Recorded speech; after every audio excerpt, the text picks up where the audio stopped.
Olá, começa agora mais um Good News e dá só uma olhada no que preparamos para o programa de hoje.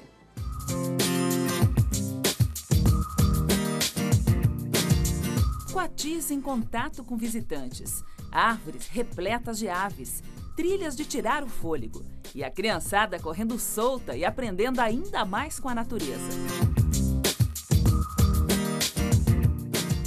No Good News desta semana, um passeio por um parque criado para conter as inundações numa das maiores metrópoles do país e que se revelou um excelente espaço para o lazer, o Parque Ecológico do Tietê.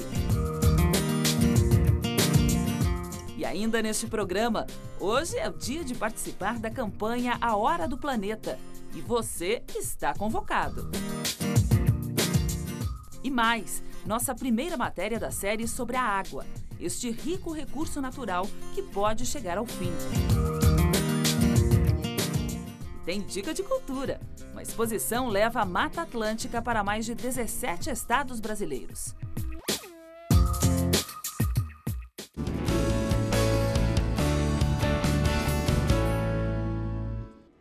Vamos abrir o programa com uma campanha mundial que pretende mobilizar o planeta. É hora de apagar as luzes e economizar. Acontece logo mais o movimento Hora do Planeta, uma campanha mundial criada para alertar sobre os perigos e causas do aquecimento global. A organização do evento quer passar adiante a ideia de que todo habitante deste planeta pode fazer a sua parte na hora e economizar os recursos naturais.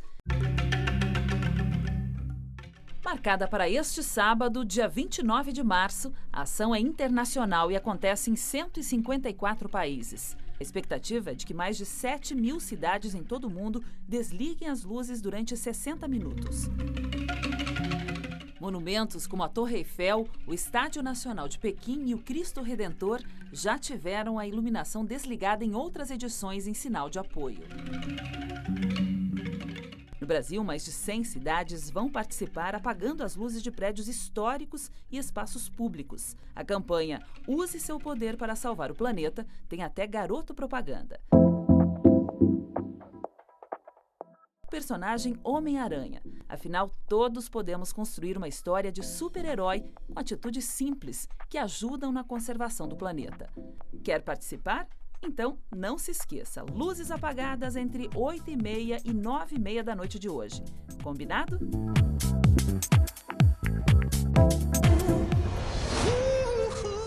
Com mais de 14 milhões de metros quadrados, o Parque Ecológico do Tietê nasceu de uma necessidade: ser mais uma ferramenta de combate a inundações na região metropolitana da Grande São Paulo. E, ao mesmo tempo, evitar que nesta área surgisse mais um lixão ou fosse ocupada de forma irregular. O projeto deu tão certo que hoje, além de ser mais uma opção de lazer na cidade, também abriga um importante centro de triagem de animais resgatados, que lá encontram cuidado e proteção. Até parece dança sincronizada, mas esses macaquinhos prego não são nada domesticados. É mais uma brincadeira desses macacos em plena luz do dia e a alguns metros de distância dos visitantes. Os coatis também, totalmente desinibidos, parecem nem notar a presença humana. Acredite se quiser, essa convivência nada convencional acontece dentro de São Paulo, uma das maiores metrópoles brasileiras e beirando um dos rios mais poluídos da cidade, no Parque Ecológico do Tietê.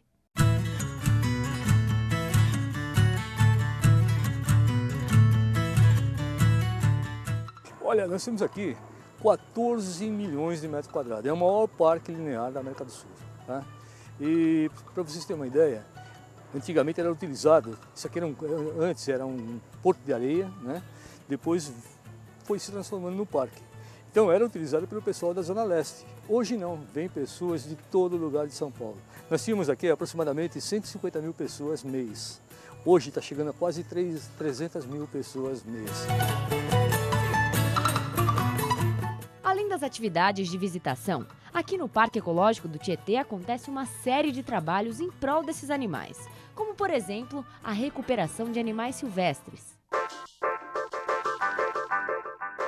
O Centro de Recuperação de Animais Silvestres é um CETAS, né? Um centro de triagem, onde animais que são apreendidos pelos órgãos fiscalizadores, como a Polícia Ambiental, a Polícia Federal, são trazidos para reabilitação e prioritariamente serem soltos. Existe também o recebimento daqueles animais que estavam em posse de particulares, funcionando como animais de estimação, como pets, né? E que por qualquer motivo essas pessoas resolvem doar esse animal. Às vezes por conscientização, às vezes por medo de sofrer uma penalidade. E ainda aqueles que habitam a cidade e sofreram algum tipo de acidente, foram resgatados e vieram para cá. Como corujas, gambás, às vezes sofrem com linha de pipa, com eletrocução, né? Acabam vindo para cá. Aqui no centro a gente recebe principalmente aves, né? 80% do que a gente recebe é aves, sendo as aves canoras, aves de gaiola, os passeriformes os mais frequentes. Canário da terra, coleirinha, trinca-ferro, mas recebemos também muitos papagaios, maritacas, periquitos. Dos mamíferos a gente recebe bugios, gambás, alguns coatis, cutias, né? E répteis, jabutis, tigres d'água, aqueles quelônios aquáticos e os terrestres. O centro recebe cerca de 9.000 animais por ano, incluindo essa simpatia aqui. A cabecinha vermelha, desconfiada, foi resgatada pela polícia. E é dessa forma que a maior parte dos animais chega por aqui. É uma apreensão de cativeiro irregular realizada pela Guarda Civil Metropolitana. Então, eles recebem denúncias e faz a fiscalização para fazer as apreensões de animais irregulares. Aqui tem várias espécies. Aqui tem um galo da Campina e um cardeal, um sabiá da mata, um trinca-ferro, outro sabiá da mata, papagaio. Depois de muita atenção, esses animais estão a salvo, sob os cuidados da equipe do Centro de Triagem de Animais do Parque. 20,5. Todo animal que chega é identificado quanto à espécie, quanto ao estado físico dele. Cada um desses animais, dessas aves, vão ser pegas, vão ser avaliado empenamento, score corporal, algum tipo de lesão ou deficiência física, e todos eles vão receber uma anilha, uma numeração única na patinha, que é uma identificação mesmo, para saber quando eles chegaram, qual o processo que deu origem, se tomaram algum remédio, quando saírem, para onde vão. Agora a gente vai pesar ele aqui.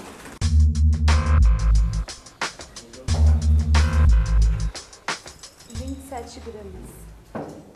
Depois, dependendo da espécie, os animais são colocados em recintos coletivos ou individuais, para treinamento de voo, enriquecimento do ambiente, para recuperação das penas, para adequação alimentar, né? E para socialização. Às vezes esses indivíduos não viveram muito com animais da mesma espécie, então eles precisam formar pares, estimular esse convívio social. Até a reabilitação completa, quando a gente considera que eles estão aptos para voltar para a natureza.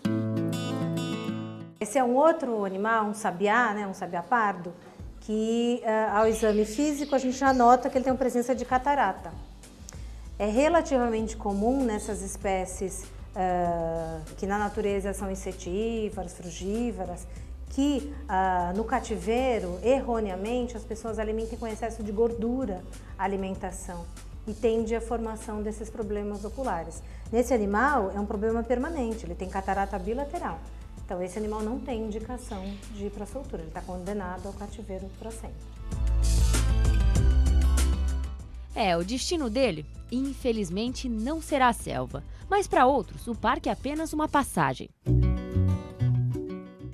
Esses viveiros são viveiros de aclimatação e treinamento de voo. Muitas aves que chegam perderam a habilidade de voar, atrofiaram musculatura e a gente precisa colocar eles num espaço maior para que eles treinem, que seja estimulado esse treinamento de voo antes da soltura final, né? Esse período pode demorar, às vezes, de 2 semanas até 60, 90 dias para essas aves canoras, os passeriformes. Um longo período, mas depois da alta, de volta para casa, em vida livre na natureza. A gente vai fazer a soltura de um gavião carijó, foi recolhido aqui nas redondezas do parque, ele chegou dia 5 de janeiro, bem imaturo, assim, então provavelmente logo depois que ele emplumou, ele foi voar e acabou se enroscando em linha de pipa. E aí agora ele está bem, está voando, caçando, agora está pronto para ser solto novamente.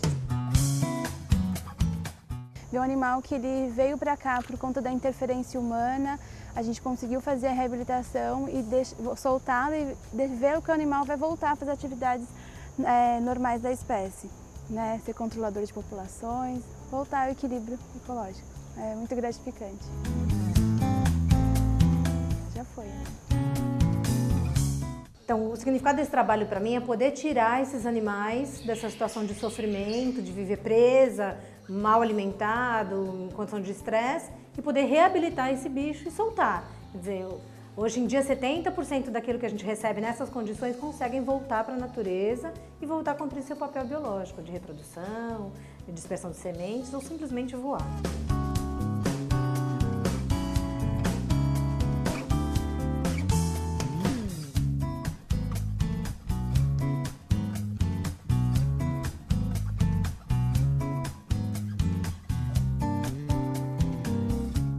Uma cantoria relaxante chama a nossa atenção. São os pássaros que habitam as árvores do Parque Ecológico do Tietê. Tanto que transformaram este espaço num ótimo ponto de observação de aves dentro de uma área urbana. Inclusive, tem muita gente que acorda cedinho só para clicar estes cantores de penas.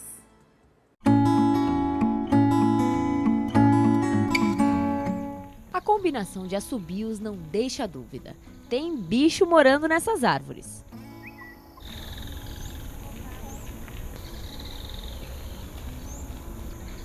O ilustre morador, o Jassanã, um nome cheio de significados. Na língua tupi-guarani, Jassanã quer dizer pássaro muito alerta e barulhento. Vale lembrar que, de tanto ser avistado e ouvido na região, ele deu nome a um bairro aqui da zona norte de São Paulo.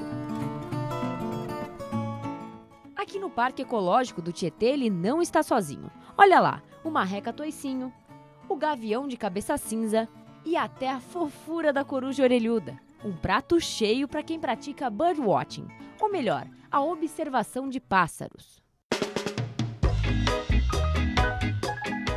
Então, e a gente está aqui no Parque Ecológico Tietê, que é um dos lugares mais interessantes para observar aves. A gente tem algumas lagoas, tem a matinha que está em restauração já há muitos anos, então as espécies estão voltando para cá.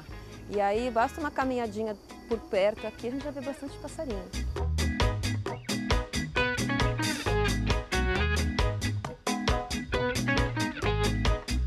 As espécies migratórias, as espécies residentes, acabam frequentando o parque, né? A gente consegue observar em um dia até 50 espécies. Para ajudar o público a conhecer melhor as aves que habitam a região, a administração do parque espalhou painéis explicativos por toda a área. O objetivo foi chamar a atenção dos visitantes do parque para a observação de aves daqui do parque. E eles foram divididos de acordo com o habitat das espécies. Então, uma garça ela é observada mais na parte dos lagos do parque. Então, tem um painel das espécies que ocorrem nos lagos, um outro painel das espécies que ocorrem mais nas áreas abertas, outro de espécies que ocorrem na várzea do Tietê, outro que ocorre mais nas áreas mais florestadas. Isso auxilia a pessoa na identificação da ave que ela está observando. As pessoas se interessam muito, então de manhã, à tarde, em todos os horários a gente vê visitantes do parque olhando os painéis, apontando, então acho que durante as caminhadas eles observam os bichos e depois conseguem fazer essa relação. Entre nativos e visitantes, o parque abriga mais de 210 espécies de aves.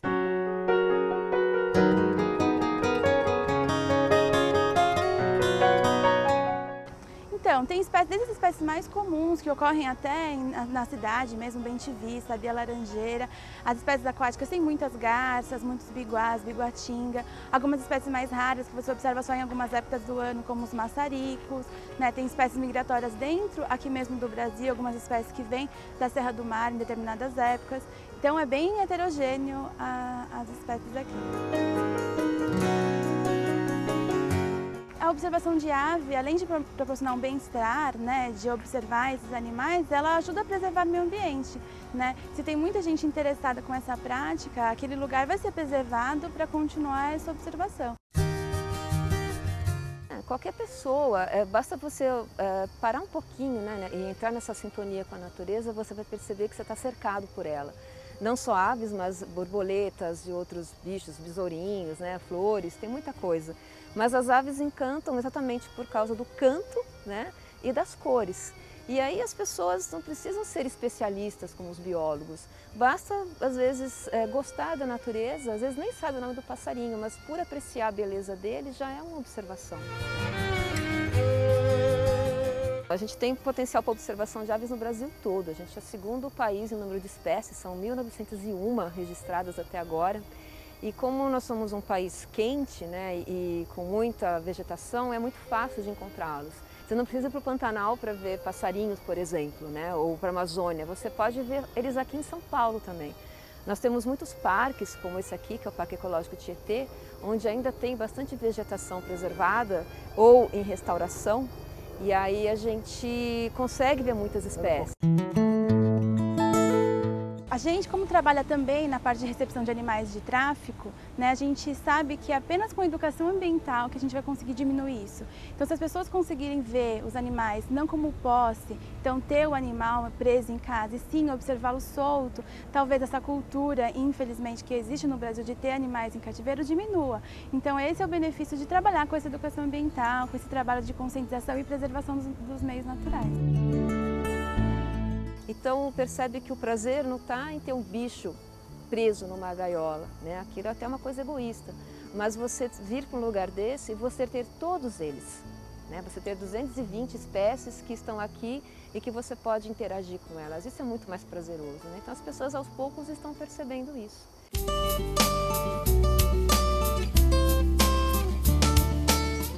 Né? Quem sabe através desse projeto não se faça o projeto em outros parques, tem parques pequenos que também abrigam uma quantidade de avifauna riquíssima, né? Então talvez a gente consiga ampliar esse projeto para outros parques.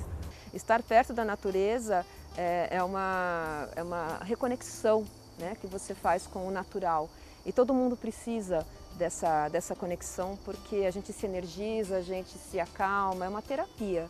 Então, quando as pessoas vêm para uma área dessa, que está aqui em São Paulo, né, no meio dessa poluição, desse barulho de helicóptero, tudo, mas de repente um pouquinho que você fique, consegue ouvir o pio do passarinho ou os grilos cantando, você já relaxa, né? E às vezes nem precisa observar especificamente uma ave, basta você estar aqui.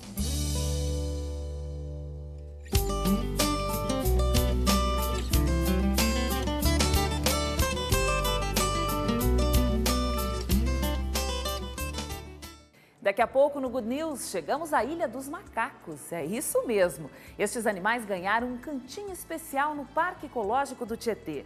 E mais, o potencial hídrico do país e os cuidados para preservar este rico patrimônio.